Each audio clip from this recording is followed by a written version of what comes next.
श्री स्वामी समर्थ. अथर्व वेदोक्त वल्गा सूक्त. यांते चक्रुरामे पात्रे यां चक्रू मिश्र धान्ये आमे मानसे कृत्यान यां चक्रू पुन्हा प्रतिहरामी ताम. यांते चक्रू कृक वाकावजे वायां कुरिरिनी अव्यांते कृत्यान यां चक्रू पुन्हा प्रतिहरामी ताम. यांते चक्रू रेक शफे पशूनामो भयादती गर्दभे कृत्यान यांचक्रू पुन्हा प्रतिहरामी ताम. यांते चक्रुरमूलायान वल्गम वा नराच्चाम क्षेत्रे ते कृत्यान यांचक्रू पुन्हा प्रतिहरामी ताम. यांते चक्रुर्गार्ह पत्ते पूर्वाग्नावूत दुच्चिता शालायान कृत्यान यांचक्रू पुन्हा प्रतिहरामी ताम. यांते चक्रू सवायान या चक्रुरधिदेवने अक्षेषु कृत्यान यांचक्रू पुन्हा प्रतिहरामी ताम. यांते चक्रू सेनायान यांचक्रुरिश्वायुधे दुंदुभौ कृत्यान यांचक्रू पुन्हा प्रतिहरामी ताम.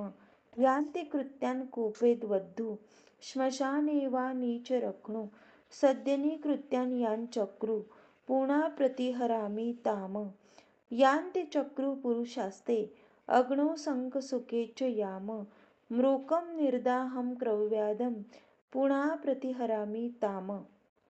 अपथैना जभारैना तान् पथिता प्रहिन्मसि अधीरो मर्याधीरेभ्य सं जभराचित्या यच्च कारण शशाक कर्तुं शस्त्रे पादमङ्गुरिं चक्रार भद्रमस्मभ्यमभगो भमगवब्ध्य कृत्यान कृतं वल्गिनं मुलिनं शपथेयम्. इंद्रस्तं हन्तु महता वधूनाग्नि विर्धस्त्वत्स्वया.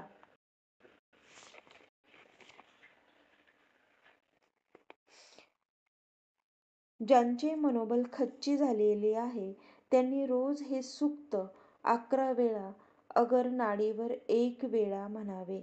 गंभीर समस्येबाबत 3ही वेळेस प्रत्येक वेळी 11 वेळा नाडीवर म्हणावे. अगर जल मंत्रून घ्यावे किंवा मोरपिसाने झाडा करावा. हे सूक्त नाडीवर केले तरी चालते किंवा शरीराचा जो अवयव दुखत असेल त्यावर केलं तरी चालेल. घरातील उपद्रव व अशुभ वातावरण निवारण्यासाठी 1 वेळ या सूक्ताचे हवन नक्की करावे. अशुभ शक्तींची प्रखरता जास्त असेल तर पहिल्या दिवशी 11 वेळा हवन करून नंतर 1च वेळ हवन करावे. हवनास गाईचे तूप, पांढरी मोहरी व त्यात 2-3 चिमूट शुद्ध हळद टाकणे. श्री स्वामी समर्थ.